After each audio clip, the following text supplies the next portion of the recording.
श्रीविष्णुचित्तकुलनन्दनकल्पवल्लीं श्रीरङ्गराजहरिचन्दनयोगदृश्यां साक्षात् क्षमां करुणया कमलामिवान्यां गोदामनन्यशरणः शरणं प्रपद्ये।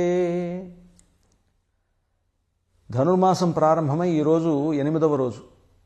ఈ 8వ రోజున గోదాదేవి మరొక గోపికను ఆవిడను నిద్రలేపి తమ సమూహంలో చేర్చుకునేటువంటి విధానం ఈ పాశురంలో కనిపిస్తుంది. కీழ்వానం వెళ్ళెన్ నెరుమశిరువీడు మేయ్వాన్ పరందనహాణ్ మిక్కుళ్ళ పిళ్ళహళుం పోవాన్ పోహిన్నారై పోహామల్ కాత్ ఉన్నై కూవాన్ వందు నిన్నోం கோது கலமுடைய பாவா எழுந்திராய் பாடிப்பரகுண்டு மாவாய் பிளந்தானை மல்லரை மாட்டிய தேவாதி தேவனை சென்று நாம் சேவித்தால் ஆவாவென் నారాయిందరుళేలోరెంబావాయ్. మనకు గోదాదేవి, కొంతమంది గోపికలు, అలాగే నిద్రపోతున్నటువంటి గోపిక.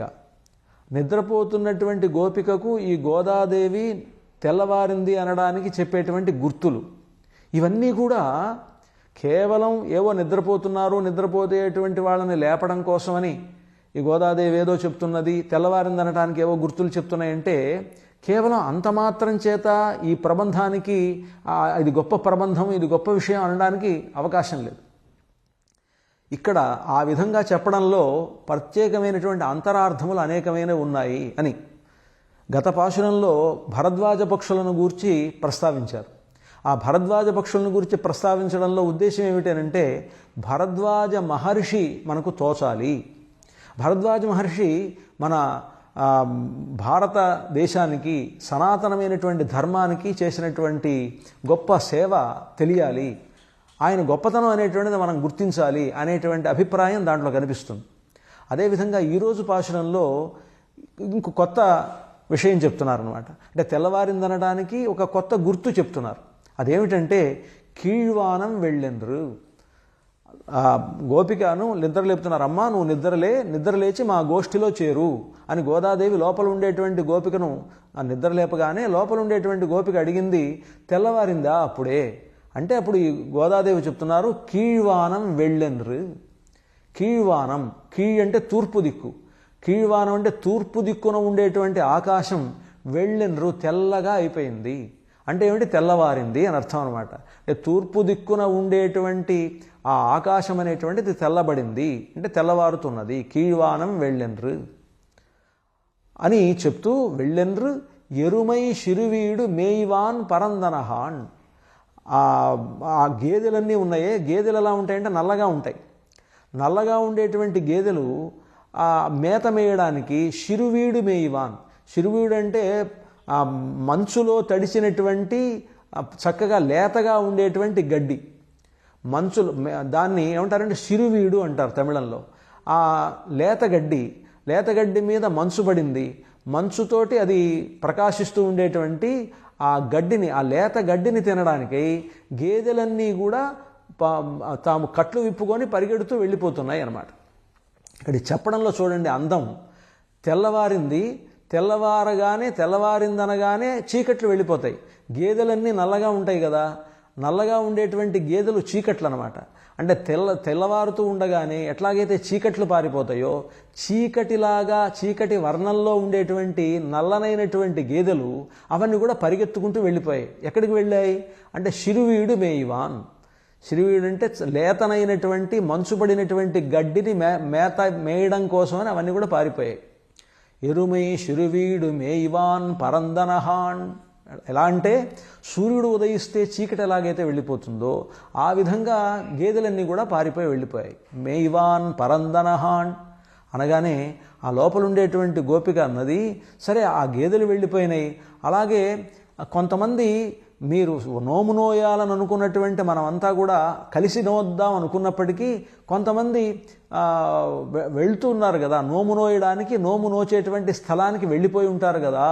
అంటే పరందనహాన్ మిక్కుళ్ళ పిళ్ళహళుం పోవాన్ పోహిన్నారై పోహామల్ కాత్ కొంతమంది వేగంగా ఆ వ్రతస్థలానికి వెళ్ళారమ్మా, కానీ ఆ వెళ్ళేటువంటి వాళ్ళలో కొంతమందిని ఆపి మనం అందరం కలిసి ఈ వ్రతం చేద్దాం అనుకున్నాం గనక ఎవరికి వాళ్ళు వెళ్ళి ఎవరికి వాళ్ళు వ్రతం చేయటం కాదు, అందరూ కలిసి సంఘ రూపంలో ఉండి ఈ వ్రతాన్ని చేయాలి అని వాళ్ళందరినీ పిలిచి పోహామల్ కాత్, వాళ్ళ అవతలికి ఆ వ్రతస్థలానికి వెళ్లకుండా కొంతమందిని ఆపి పోహామల్ కాత్ ఉన్నై కూవాన్ వందు నిన్ను పిలవడం కోసమని నీ వాకిటి ముందు మేమంతా కూడా నిలిచి ఉన్నాము. అంటే అందరం వ్రతస్థలానికి వెళ్ళాలి, అందరూ కలిసే వెళ్ళాలి అని చెప్తూ ఇక్కడ చూడండి వేదమంత్రం చెప్తున్నది సంగచ్చధ్వం సంవదధ్వం సంవోమనాంసి జానతాం దేవా భాగం యథా పూర్వే సంజానానా ఉపాసతే.